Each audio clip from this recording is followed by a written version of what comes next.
Para conocer más sobre la nueva norma que entrará en vigor el 1 de julio, se anunciará de aquí a 2 semanas. Vamos a enlazarnos en este momento con Adrián Fernández Bremons. Él es presidente de Iniciativa Climática de México e integrante del Comité Asesor de la Comisión Ambiental de la Megalópolis. Son los que deciden el doble no circula, el circula recargado, completo y copeteado. Buenas noches, gracias Adrián por permitirnos estar contigo a través de Uno TV Noticias. ¿Qué tal, Pepe? Buenas noches, un gusto estar con ustedes. Gracias Adrián. Ha insistido mucho la autoridad de la megalópolis en torno a las restricciones a la circulación de vehículos automotores, pero se ha dicho muy poco de los demás elementos contaminantes en el área metropolitana del Valle de México. Estamos hablando de los automóviles, tú me dirás por favor si estamos mal, según expertos significan el 35% de la contaminación ambiental. Pero ¿qué hay del otro 65%? ¿Qué medidas se deben adoptar? Bueno, Pepe, como bien señalas, son diferentes las fuentes de contaminación. Se tiene una idea bastante buena de la contribución de los diferentes sectores a la contaminación. Algunas de las medidas que has estado mencionando, que se han venido anunciando, se dirigen a los vehículos, a los automóviles, pero hay otros sectores. Por ejemplo, es muy importante poner atención a los vehículos a diésel, tanto a los camiones de carga como a los autobuses de pasajeros que son utilizados en toda la zona metropolitana. De hecho, yo diría que debieran ser una de las más altas prioridades, el control de las emisiones de estos vehículos, no solo porque contribuyen con la emisión de partículas, que son muy dañinas para la salud, también emiten óxidos de nitrógeno, que ayudan a la formación de ozono, y además sus emisiones están entre las más tóxicas que hay precisamente para la salud. Entonces, segundo gran grupo de emisores de contaminantes, muy importante, los vehículos a diésel. Hay que ponerles mucha atención. Y también, Pepe, yo señalaría, subrayaría, la atención a aspectos estructurales que ocasionan la contaminación. Uno del que sí se ha hablado es el transporte público. Urge una mejoría, una expansión, una adecuación del transporte público para que tengamos opciones los automovilistas para movernos a un mayor uso del transporte público. Y el otro tema del que casi no se ha hablado, Pepe, es precisamente el reordenamiento territorial. Urge que tengamos leyes y reglamentos para establecer cómo pueden crecer nuestras ciudades, no solo la zona metropolitana del Valle de México, sino todas las grandes ciudades del país. Si no resolvemos ya este problema, tener un crecimiento ordenado de las ciudades, no va a haber tecnología ni inversiones que se realicen a futuro que puedan con este problema de la contaminación. Adrián Fernández, el destino nos alcanzó. Todo esto pudo haberse evitado si en su momento las autoridades competentes hubiesen actuado en consecuencia. ¿A qué me refiero? Por ejemplo, nos decía el secretario de Medio Ambiente, los vehículos a partir del año 2006, de acuerdo a la norma en México, están forzosamente equipados con computadora, que esto permitirá, lo cual permitirá medir directamente la emisión de gases contaminantes sin necesidad de pasar por el dinamómetro, etcétera. ¿Por qué nos tardamos 10 años en tomar la medida que hoy está adelantando Rafael Paquiano? ¿Por qué nos estamos tardando tanto tiempo en remodelar o en reequipar el transporte popular? ¿Por qué nos estamos tardando en mejorar la calidad del diésel que consumen la mayoría de los transportes de carga? ¿Por qué nos estamos tardando en haber tomado medidas para el reordenamiento territorial? Vuelvo a repetir, Adrián Fernández, el destino nos alcanzó y ahora estamos en una emergencia que pudo haberse evitado. Creo que hay varios elementos que señalas, Pepe, que son importantes y coincido en buena parte de lo que tú señalas. A ver, lo que ocurrió hace apenas un año, año y medio, es que las autoridades de salud, la Secretaría de Salud, apretó las normas de salud para exigir en México que cumpliéramos estándares semejantes a los que otros países del mundo reconocen para la salud. ¿A qué me refiero?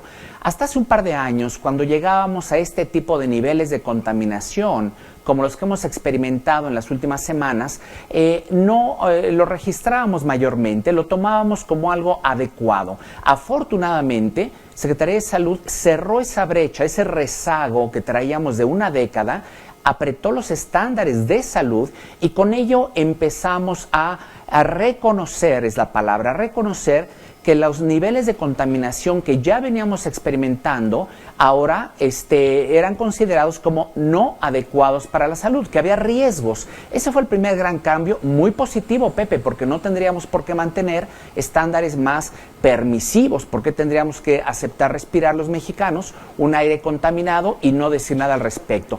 Esa medida de salud detonó una serie de situaciones, detonó darnos cuenta que los niveles de contaminación que prevalecían en el Valle de México, si bien habían seguido una tendencia a disminuir durante los últimos 20 años, no habían disminuido tanto como para que pensáramos que ya no había riesgos a la salud. Entonces, en ese momento se ajustan los niveles y los IMECAS resultantes, este índice que conocemos para los mismos niveles de concentración de contaminantes en el aire, ahora adecuadamente lo reconocemos como que presentan riesgos a la salud. Entonces, reconocemos que la calidad del aire todavía no es adecuada, que debemos continuar haciendo esfuerzos y si no hubiera Secretaría de Salud apretado estos niveles, estaríamos con total ignorancia y pensando que la calidad del aire ya es adecuada. Ahora, señalas tú atinadamente, Pepe, hubo rezago, hubo problemas, hubo olvido en varias áreas importantes. Yo diría la más importante, el rezago en la calidad de los combustibles. Se ha señalado, hay una norma que era obligatoria, que se estableció hace como 10 años, donde Pemex iba a hacer los esfuerzos para suministrar en todo el país, gasolinas y diésel sin azufre. ¿Por qué era importante esto, Pepe? Especialmente caso del diésel. Porque las tecnologías de vehículos a diésel, los autobuses, los camiones de carga, hace ya cerca de una década que en todo el mundo hay tecnologías muy limpias, controlan las emisiones, pueden ser tan limpios como los vehículos a gasolina, pero necesitan forzosamente que el diésel no tenga azufre.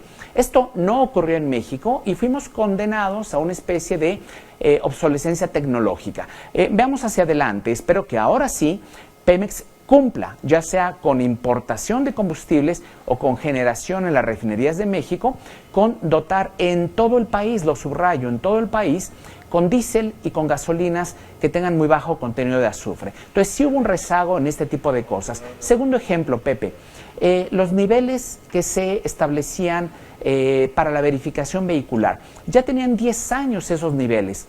Los automóviles seguían evolucionando, eran cada vez más limpios y sin embargo nos quedamos rezagados en las normas. Es una medida acertada, tal como lo anunció el secretario Paquiano, que ahora se va en la norma emergente a apretar estos niveles de verificación. Nos queda claro, Pepe, que van a ocurrir. Nos queda claro, Adrián, sí, que viene muy duro el tema de la verificación, sobre todo para evitar la corrupción en los verificentros. Nos queda muy claro que o nos ponemos la pila en este momento o nos vamos a hundir y los aztecas acabaremos consumidos por los IMECAS. Nos queda muy claro. ¿Qué va a pasar con la industria? He escuchado voces del sector empresarial, quienes se levantan y dicen, si a mí me tocas, cierro la industria y te pongo en la calle empleados, miles de empleados. ¿Ese punto se ha considerado allí en la Comisión Ambiental? Sí, mira, quienes somos consejeros hemos estado tocando los diferentes sectores que ocasionan la contaminación. La industria es un contribuyente de algunos tipos de emisiones que precisamente ayudan a la formación de ozono. Más allá de que en términos absolutos se sabe que la industria no emite la mayor parte de contaminantes, claro que hay industria que genera, por ejemplo, emisiones de hidrocarburos, de elementos volátiles que van a ayudar a formar ozono. Lo que sería justo es que se modernizara, por un lado, las tecnologías que tiene la autoridad, tanto la Profepa a nivel federal como las áreas de inspección de los gobiernos del Estado de México y del Distrito Federal para asegurarse que las industrias que están en este Valle de México, que está saturado ya de contaminación, hagan esfuerzos también por bajar sus emisiones. Hay que hablar de que las instituciones deben reforzarse. Yo creo que tienen en este momento capacidades muy limitadas de inspección que hay que reforzar. También hay que atender ese punto para que la industria también, aquella que es altamente contaminante, haga esfuerzos, no solo cuando estamos en contingencia, sino en términos generales. Hay que revisar también, Pepe, las normas que aplican a la industria. Escuchaba en algún programa hace unos días que había visitas de inspección y que en muchas de ellas no se encontraba violación a las normas vigentes. Esto probablemente sea cierto, pero ¿qué pasa? Que las normas de la industria de emisión de contaminantes, varias de ellas se quedaron también obsoletas, se quedaron muy laxas, como ocurrió con los vehículos. Esto hay que corregirlo para que queden todos coludos o todos rabones, Pepe. Bien dicho, Adrián, te agradecemos mucho haber estado con UNO a través de UNO TV Noticias, con esta clarísima explicación. Estaremos atentos a lo que habrán de anunciar las autoridades dentro de 2 semanas para que entre en vigor el 1 de julio, pero ya me imagino cómo viene de duro. Y es que es ahora o nunca. Te agradecemos mucho, Adrián. Muy buenas noches. Buenas noches, un gusto estar con ustedes, Pepe. Gracias, Adrián Fernández. Él es, le digo, presidente de la Iniciativa Climática de México, integrante de la Comisión Ambiental de la Megalópolis.